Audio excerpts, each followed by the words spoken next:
You are about to hear a short story first published in the 19th century, when darkness was understood differently than it is now. Dr. Feversham's story. "I have made a point all my life," said the doctor, "of believing nothing of the kind. Much ghost talk by firelight had been going on in the library at Fordwick Chase, when Dr. Feversham made this remark, as much as to say, observed Amy Fordwick, that you are afraid to tackle the subject, because you pique yourself on being strong-minded and are afraid of being convinced against your will. Not precisely, young lady. A man convinced against his will is in a different state of mind from mine in matters like these. But it is true that cases in which the supernatural element appears at first sight to enter are so numerous in my profession that I prefer accepting only the solutions of science, so far as they go, to entering on any wild speculations which it would require more time than I should care to devote to them to trace to their origin. But without entering fully into the why and wherefore, how can you be sure that the proper treatment is observed in the numerous cases of mental hallucination which must come under your notice?" inquired Latimer Fordwick, who was studying for the bar.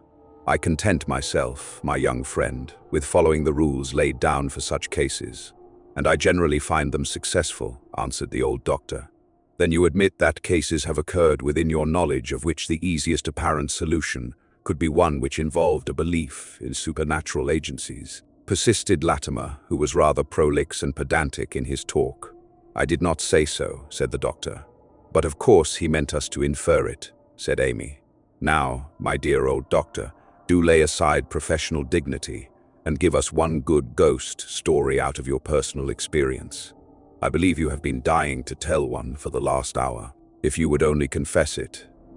I would rather not help to fill that pretty little head with idle fancies, dear child," answered the old man, looking fondly at Amy, who was his especial pet and darling.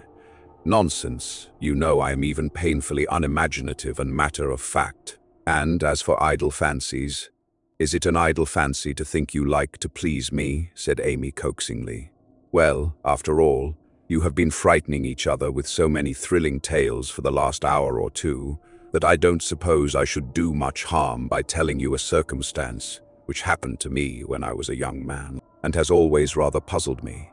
A murmur of approval ran round the party.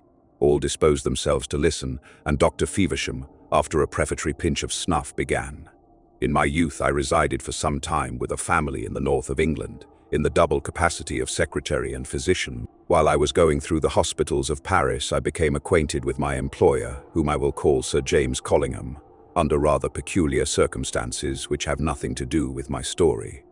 He had an only daughter, who was about 16 when I first entered the family, and it was on her account that Sir James wished to have some person with a competent knowledge of medicine and physiology as one of his household. Miss Collingham was subject to fits of a very peculiar kind, which threw her into a sort of trance, lasting from half an hour to 3 or even 4 days, according to the severity of the visitation. During these attacks, she occasionally displayed that extraordinary phenomenon which goes by the name of clairvoyance. She saw scenes and persons who were far distant, and described them with wonderful accuracy. Though quite unconscious of all outward things, and apparently in a state of the deepest insensibility, she would address remarks to those present which bore reference to the thoughts then occupying their minds, though they had given them no outward expression, and her remarks showed an insight into matters which had perhaps been carefully kept secret, which might truly be termed preternatural. Under these circumstances, Sir James was very unwilling to bring her into contact with strangers when it could possibly be avoided, and the events which first brought us together, having also led to my treating Miss Collingham rather successfully in a severe attack of her malady, induced her father to offer me a position in his household, which, as a young, friendless man, I was very willing to accept. Collingham Westmore was a very ancient house of great extent, and but indifferently kept in repair. The country surrounding it is of great natural beauty, thinly inhabited, and, especially at the time I speak of, before railways had penetrated so far north, somewhat lonely and inaccessible. A group of small houses clustered round the village church of Westmorton, distant about 3 miles from the mansion of the Collingham family, and a solitary posting house, on what was then the Great North Road, could be reached by a horseman in about an hour, though the only practicable road for carriages was at least 15 miles from the highway to Collingham Westmoor. Wild and lovely, in the eyes of an admirer of nature, were the hills and cloughs, among which I pursued my botanical studies for many a long, silent summer day. My occupations at the mansion, everybody called it the mansion, and I must do so from force of habit, though it sounds rather like a house agent's advertisement, were few and light. The society was not particularly to my taste, and the fine old library only attracted me on rainy days, of which, truth to say, we had our full share. The Collingham family circle comprised a maiden aunt of Sir James, Miss Patricia, a stern and awful specimen of the female sex in its fossil state, her ward, Miss Henderson, who, having long passed her pupillage, remained at Collingham Westmoor in the capacity of gouvernante and companion to the young heiress, the heiress aforesaid, and myself. A priest, did I say that the Collinghams still professed the old religion, came on Sundays and holidays to celebrate Mass in the gloomy old chapel. But neighbours there were none, and only about half a dozen times during the 4 years I was an inmate of the mansion were strangers introduced into the family party. "How dreadfully dull it must have been," exclaimed Amy sympathetically. "It was dull," answered the doctor, "even with my naturally cheerful disposition, and the course of study with which I methodically filled up all my leisure hours, except those devoted to out-of-door exercise. The gloom of the old mansion weighed upon me, till I sometimes felt that I must give up my situation at all risks, and return to the world, though it were to struggle with poverty and friendlessness. There was no lack of dismal legends and superstitions connected with the mansion, and every trifling circumstance that occurred was twisted into an omen or presage, whether of good or evil, by the highly wrought fancy of Miss Patricia. These absurdities, together with the past grandeur of their house, and the former glories of their religion, formed the staple subjects of conversation when the family was assembled, and as I became more intimately acquainted with the state of my patient, I felt convinced that the atmosphere of gloomy superstition in which she had been reared had fostered, even if it had not altogether been the cause of her morbid mental and bodily condition. Among the many legends connected with the mansion, one seemed to have a peculiar fascination for Miss Collingham, perhaps because it was the most ghastly and repulsive. One wing of the house was held to be haunted by the spirit of an ancestress of the family, who appeared in the shape of a tall woman, with one hand folded in her white robe and the other pointing upward. It was said that in a room at the end of the haunted wing this lady had been foully murdered by her jealous husband. The window of the apartment overhung the wild wooded side of one of the cloughs common in the country, and tradition averred that the victim was thrown from this window by her murderer. As she caught hold of the sill in a last frantic struggle for life, he severed her hand at the wrist, and the mutilated body fell with one fearful shriek into the depth below. Since then, a white shadowy form has forever been sitting at the fatal window, or wandering along the deserted passages of the haunted wing with the bleeding stump folded in her robe, and in moments of danger or approaching death to any member of the Collingham family, the same long, wild shriek rises slowly from the wooded cliff and peals through the mansion, while to different individuals of the house, a pale hand has now and then been visible, laid on themselves or some other of the family, a never-failing omen of danger or death. I need not tell you how false and foolish all this dreary superstition appeared to me, and I exerted all my powers of persuasion to induce Miss Patricia to dwell less on these and similar themes in the presence of Miss Collingham.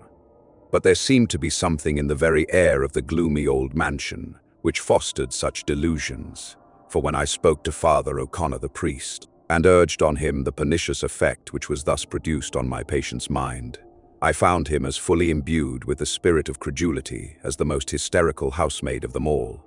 He solemnly declared to me that he had himself repeatedly seen the pale lady sitting at the fatal window when on his way to and from his home beyond the hills, and moreover, that on the death of Lady Collingham, which occurred at her daughter's birth, he had heard the long, shrill death scream echo through the mansion while engaged in the last offices of the church by the bedside of the dying lady. So I found it impossible to fight single-handed against these adverse influences, and could only endeavor to divert the mind of my patient into more healthy channels of thought. In this, I succeeded perfectly.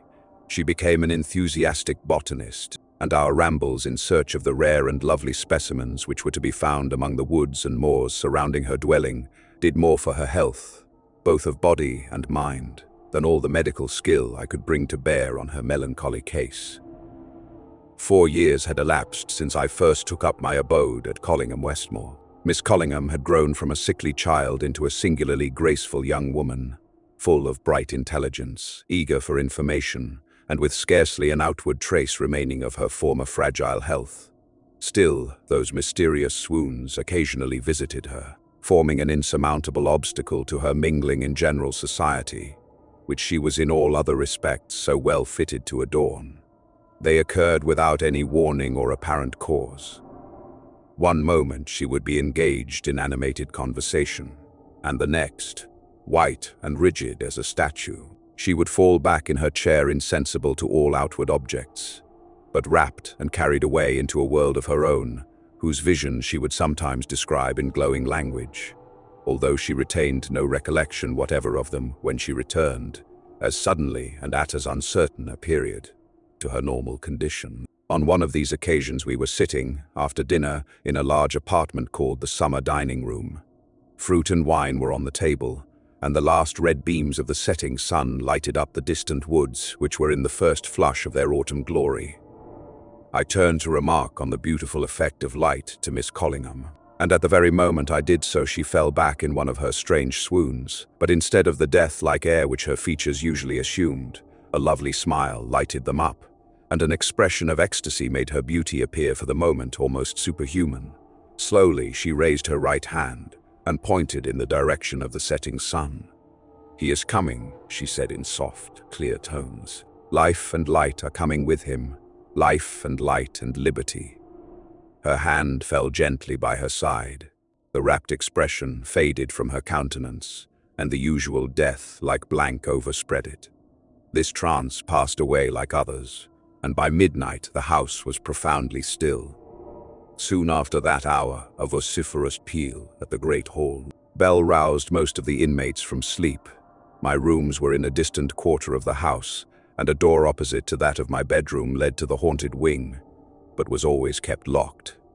I started up on hearing a second ring, and looked out in hopes of seeing a servant pass, and ascertaining the cause of this unusual disturbance. I saw no one, and after listening for a while to the opening of the hall door and the sound of distant voices, I made up my mind that I should be sent for if wanted, and re-entered my room. As I was closing the door, I was rather startled to see a tall object, of greyish, white color and indistinct form, issue from the gallery whose door, as I said before, had always been locked in my recollection. For a moment I felt as though rooted to the spot, and a strange sensation crept over me. The next, all trace of the appearance had vanished, and I persuaded myself that what I had seen must have been some effect of light from the open door of my room. The cause of the nightly disturbance appeared at breakfast on the following morning in the shape of a remarkably handsome young man, who was introduced by Sir James as his nephew, Don Luis de Cabral, the son of an only sister long dead, who had married a Spaniard of high rank. Don Luis showed but little trace of his southern parentage. If I may so express it, all the depth and warmth of coloring in that portion of his blood, which he inherited from his Spanish ancestors, came out in the raven-black hair and large, lustrous dark eyes, which impressed you at once with their uncommon beauty. For the rest, he was a fine, well-grown young man, no darker in complexion than an Englishman might well be, and with a careless, happy boyishness of manner, which won immediately on the regard of strangers, and rendered his presence in the house like that of a perpetual sunbeam. We all wondered, after a little while, what we had done before Luis came among us. He was as a son to Sir James. Miss Patricia softened to this new and pleasing interest in her colorless existence as I could not have believed it was in her fossilized nature to do. Miss Henderson became animated, almost young, under the reviving influence of the youth and joyousness of our new inmate, and I own that I speedily attached myself with a warm and affectionate regard to the happy, unselfish nature that seemed to brighten all who came near it. But the most remarkable effect of the presence of Don Luis de Cabral among us was visible in Miss Collingham. Love at first sight, often considered as a mere phrase, was, in the case of these two young creatures, an unmistakable reality. From the moment of their first meeting, the cousins were mutually drawn toward each other, and seeing the bright and wonderful change wrought by the presence of Don Luis in Blanche Collingham, I could not but remember, with the interest that attaches to a curious psychological phenomenon, the words she uttered in her trance on the eve of his arrival: life, light, and liberty, indeed appeared given to all that was best and brightest in her nature. Her health improved visibly, and her beauty, always touching, became radiant in its full development. My duties toward her were now merely nominal, and when, about 2 months later, Sir James announced to me her approaching marriage, and confessed that it was with this object he had invited Don Luis to come and make the acquaintance of his English relations, the strong opinions I entertained against the marriage of first cousins, and also on the especial inadvisability of any project of marriage in the case of Miss Collingham, could not prevent my hearty rejoicing in the fair prospect of happiness in which two persons who deeply interested me were indulging. Winter set in early and severely that year among our northern hills, and with a view to Blanche's removal from its withering influence, which I always considered prejudicial to her, the preparations for the marriage were hurried on, and the ceremony was fixed to take place about the middle of December. The traveling carriage which was to convey the young couple on their way southward was to arrive at the nearest railway station, then more than 30 miles distant, a week before the marriage, and as some important portions of the trousseau, together with a valuable package of jewels intended by Don Luis as presents for his bride, were expected at the same time. The young man announced his intention of riding across the hills in order to superintend the conveyance of the carriage and its contents along the rough mountain roads that it must traverse. We were all sitting around the great fireplace in the winter parlor on the evening before his departure. Miss Collingham had been languid and depressed throughout the day, and often adverted to the long wintry ride he was to undertake in a strain of apprehension at which Don Luis laughed gaily. To divert her mind, he recounted various adventures which had befallen him in foreign lands, with a vigorous simplicity of description which enchained her attention and interested us all. Suddenly, so sitting, Miss Collingham leaned forward and in a changed, eager voice exclaimed, "Luis, take away your hand from your throat." We looked. Luis' hands were lying one over the other on his knee in a careless attitude that was habitual to him. "Take it away, I say. Oh, take it away." Miss Collingham started to her feet as she uttered these words almost in a shriek, and then fell back rigid and senseless, her outstretched hand still pointing to her betrothed. The fit was a severe one, but by morning it had yielded to remedies, and Luis set off early on his ride to make the most of the short daylight, and intending to return with the carriage on the morrow. All that day Miss Collingham remained in a half-conscious state. It was a dreary day of gloom, with a piercing north wind, and toward evening the snow began to fall in those close, compact flakes which forebode a heavy storm. We were glad to think that Luis must have reached his destination before it began, but when the next morning dawned on a wide expanse of snow, and the air was still thick with fast-falling flakes, it was feared that the state of the roads would preclude all hope of the arrival of the carriage on that day. My patient took no heed of the untoward state of the weather.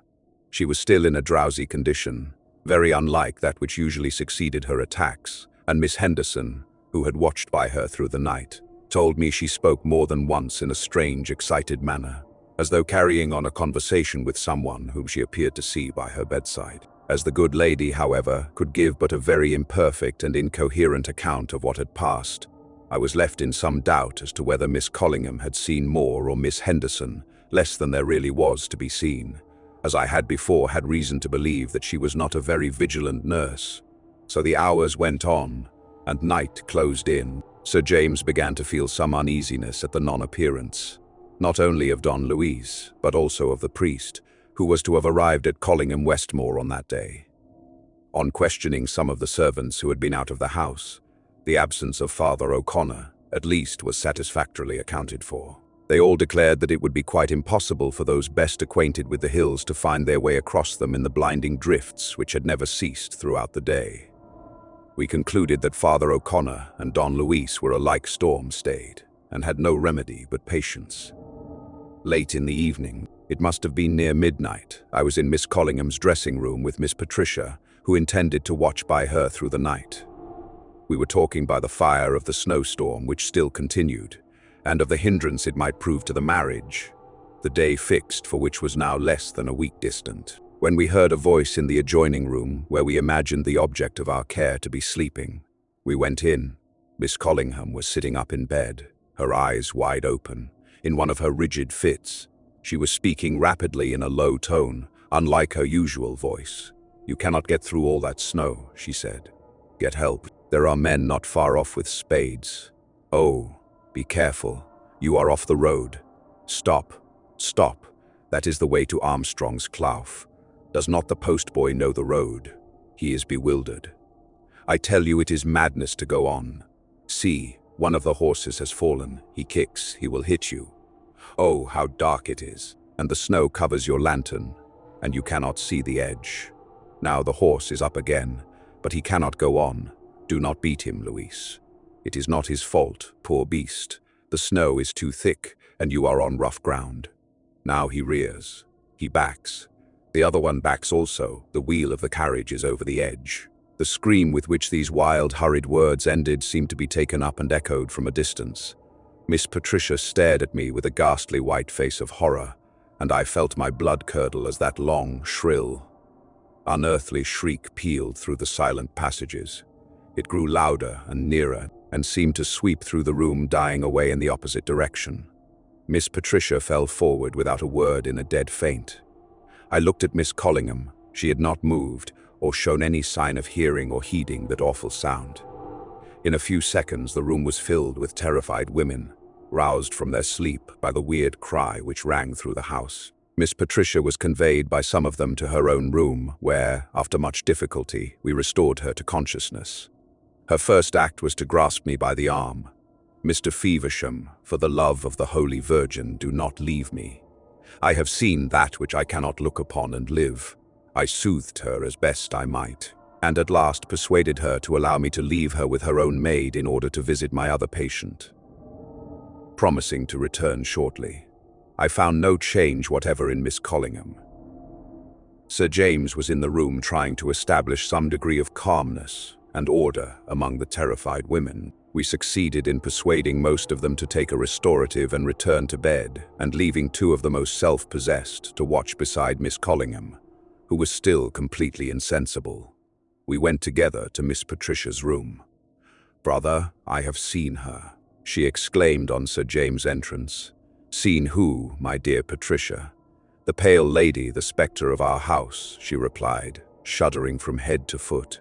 She passed through the room, her hand upraised and the blood spots on her garment.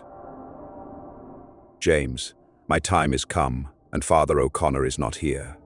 Sir James did not attempt to combat his sister's superstitious terrors, but appeared, on the contrary, almost as deeply impressed as herself, and questioned her closely about the apparition. Her answers led to some mention of the strange vision which Miss Collingham was describing in her trance just before the scream was heard. At Sir James' request, I put down in writing, as nearly as I could remember, all she had said, and so great was the impression it made on my mind that I believe I recalled her very words. Knowing all we did of her abnormal condition while in a state of trance, it was impossible not to fear that she might have been describing a scene that was actually occurring at the time, and Sir James determined to send out a party as soon as daylight came, on the road by which Don Luis must arrive. The morning dawned brightly, with a keen frost, and several men were sent off along the road too, with the first rays of light. Some hours afterward, Father O'Connor arrived, having made his way with considerable difficulty across the hill. Miss Patricia claimed his first attention, for my unhappy charge remained senseless and motionless as ever. After a long conference, he came to me with grave looks. "She is at the window this day," he said, shaking his head sorrowfully, when I had told him my share of the last night's singular experiences. "The pale lady is there. I saw her as I came by the bridge, as plainly as now I see you. We shall have evil tidings of that poor lad before nightfall, or I am strangely mistaken." Evil tidings indeed they were that reached us on the return of some of the exploring party. They were first attracted from following as nearly as they could the line of road, blocked as it was with drifts of snow, by hearing the howling of a dog at some little distance, in the direction of the precipitous ravine which went by the name of Armstrong's Clough. Following the sound, they came upon traces of wheels in the hillside, where no carriage could have gone had it not been for the deep snow which concealed and smoothed away the inequalities of the ground. These marks were traced here and there till they led to the verge of the precipice, where a struggle had evidently taken place, and masses of snow had been dislodged and fallen into the ravine. Looking below, the only thing they could see in the waste of snow was a little dog, who was known to be in the habit of running with the post horses from, which was scraping wildly in the snow and filling the air with its dismal howlings. A considerable circuit had to be made before the bottom of the Clough could be reached, and then the whole tragedy was revealed. There lay the broken carriage, the dead horses, and 2 stiffened corpses under the snow that had drifted over and around them. "I need not pursue the melancholy story. I was an old fool for telling it to you," said the doctor. "But Miss Collingham, what became of her?" asked an eager listener. "Well, she did not recover," answered the doctor with a slight trembling in his voice.